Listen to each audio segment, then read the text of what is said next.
Shalom kekasih Tuhan dimanapun berada, saya percaya hari ini kekasih Tuhan diberkati Tuhan luar biasa dengan berkat kekuatan, kesehatan, damai sejahtera, sukacita berlimpah-limpah di dalam kehidupan kekasih Tuhan dimanapun berada. Nah, hari ini kita akan belajar satu tema firman Tuhan yang sangat penting di dalam kehidupan kita. Nah, kita akan belajar dari satu tema, yaitu percaya karena kasih Allah. Nah, sebelum kita bahas tema ini, mari sama-sama kita berdoa. Terima kasih Bapa di sorga, kami mau belajar firman Tuhan. Biarlah firman Tuhan yang kami pelajari menjadi kekuatan dan berkat dalam hidup kami. Di dalam nama Tuhan Yesus kami sambut firman Tuhan. Haleluya. Amin. Percaya karena kasih Allah. Kita buka di dalam Yohanes 3 ayat yang ke-16. Demikian firman Tuhan. Karena begitu besar kasih Allah akan dunia ini, sehingga ia telah mengaruniakan anaknya yang tunggal, supaya setiap orang yang percaya kepadanya tidak binasa, melainkan beroleh hidup yang kekal. Nah, kekasih Tuhan, ayat ini adalah ayat yang mengungkapkan isi hati dan tujuan Allah kepada manusia. Nah, kita akan melihat bersama-sama, pelajari ayat ini. Yang pertama, apa isi hati Allah? Nah, kekasih Tuhan, ayat yang tadi kita baca, Yohanes 3 ayat yang ke-16, mengungkapkan isi hati dan tujuan Allah kepada manusia. Yang pertama, apa isi hati Allah terhadap manusia? Nah, ternyata isi hati Allah kepada manusia, yaitu Allah sangat mengasihi manusia. Sekali lagi saya mau mengatakan, Allah sangat mengasihi manusia. Nah, kekasih Tuhan, kasih Allah itu cukup luas untuk menjangkau semua orang, yaitu dunia ini. Nah, kekasih Tuhan, di dalam ayat yang tadi kita baca dikatakan karena begitu besar kasih Allah akan dunia ini, sangat jelas bahwa isi hati Allah, Dia mengasihi dunia ini. Nah, kekasih Tuhan, apa buktinya? Apa bukti kasih Allah bagi dunia ini? Nah, ini yang sangat penting. Buktinya apa? Nah, kekasih Tuhan, Allah mengaruniakan anaknya sebagai korban penghapus dosa di atas kayu salib. Itulah bukti nyata kalau Allah itu mengasihi manusia. Nah, kekasih Tuhan, di atas kayu saliblah pendamaian mengalir dari hati Allah. Nah, yang penuh dengan kasih kepada kita. Nah, kekasih Tuhan, Allah sangat mengasihi manusia. Dan itu keluar dari hati Allah sendiri kepada kita. Nah, coba kita lihat di dalam Roma 8 ayat yang ke-32. Di sana dikatakan, Ia yang tidak menyayangkan anaknya sendiri, tetapi yang menyerahkannya bagi kita semua. Bagaimana mungkin Ia tidak mengaruniakan segala sesuatu kepada kita bersama-sama dengan Dia? Nah, kekasih Tuhan, sangat luar biasa. Allah sangat mengasihi manusia. Itulah isi hati Allah yang ada di dalam hati Allah. Buktinya Dia mengorbankan anaknya. Dia tidak menyayangkan anaknya sendiri. Dia berikan anaknya mati bagi kita. Nah, kekasih Tuhan, hari ini adalah hari Jumat Agung. Hari di mana Allah membuktikan kasih-Nya bagi kita di atas kayu salib. Itulah bukti nyata bahwa Allah sangat mengasihi manusia. Dia harus mengorbankan anaknya di atas kayu salib sampai mati untuk kita. Nah, kekasih Tuhan, Yesus Kristus harus menderita sampai mati di atas kayu salib. Untuk siapa? Untuk kita, kekasih Tuhan. Nah, korban Kristus bukan sesuatu tindakan yang terpaksa dilakukan oleh Allah. Tetapi itu sudah direncanakan Allah kepada kita. Sudah direncanakan Allah kepada kita. Itu bukan terjadi secara kebetulan, tetapi sudah direncanakan Allah bagi kita. Nah, kekasih Tuhan, begitu besar kasih Allah akan dunia ini kepada kita semua. Sampai Dia harus mengorbankan anaknya mati bagi kita. Itulah bukti kasih Allah yang luar biasa bagi kita.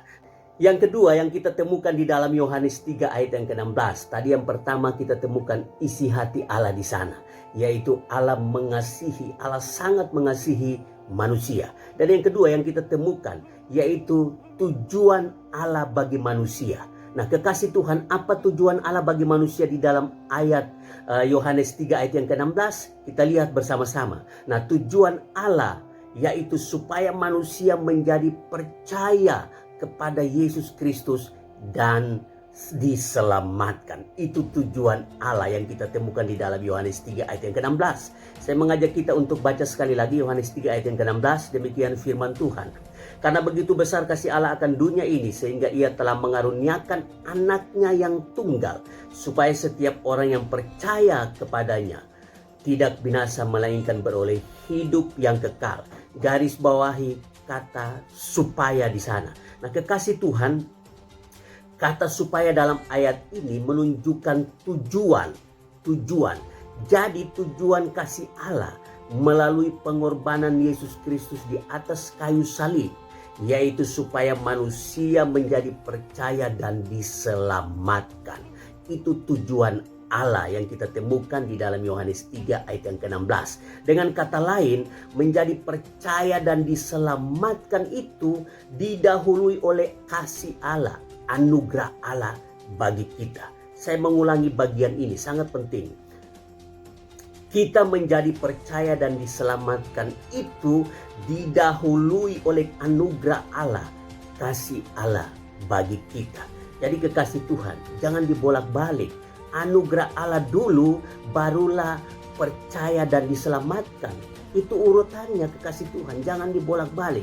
Anugerah Allah dulu, baru percaya dan diselamatkan. Itu urutannya kekasih Tuhan yang kita temukan di dalam Yohanes 3 ayat yang ke-16. Nah, saya mengajak kita untuk baca satu ayat, 1 Yohanes 4 ayat yang ke-10. Demikian firman Tuhan. Inilah kasih itu, bukan kita yang telah mengasihi Allah, tetapi Allah yang telah mengasihi kita dan yang telah mengutus anaknya sebagai pendamaian bagi dosa-dosa kita. Jadi kekasih Tuhan, bukan kita yang berinisiatif untuk mengasihi dan percaya kepada Allah terlebih dahulu, tetapi sebaliknya, Allah terlebih dahulu mengasihi kita dan memberikan anugerahnya kepada kita. Kekasih Tuhan, kita menjadi percaya kepada Yesus Kristus dan diselamatkan itu semua karena kasih Allah. Itu semua karena anugerah Allah. Kasih dan anugerah Allah itu yang membuat kita menjadi percaya dan diselamatkan. Atau dengan kata lain, tanpa anugerah Allah, kita tidak mungkin percaya kepada Yesus Kristus dan diselamatkan. Sekali lagi saya mengulangi bagian ini. Tanpa anugerah Allah, kita tidak mungkin percaya dan diselamatkan.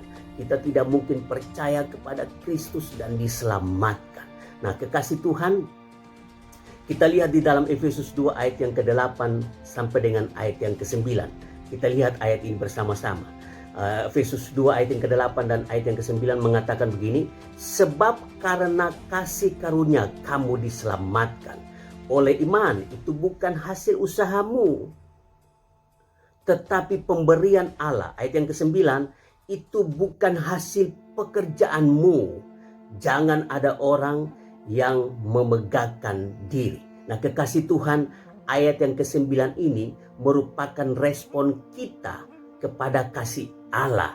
Ayat yang ke-8 sangat jelas, itu bukan hasil usaha kita, itu bukan karena pekerjaan kita, tetapi itu semua karena anugerah Allah, itu semua karena kasih Allah. Dan ayat yang ke-9 ini sangat jelas, itu merupakan respon kita kepada kasih Allah dan pengorbanan Yesus Kristus di atas kayu salib, yaitu jangan memegahkan diri. Kita jangan sombong, jangan merasa paling hebat, paling suci dan sebagainya.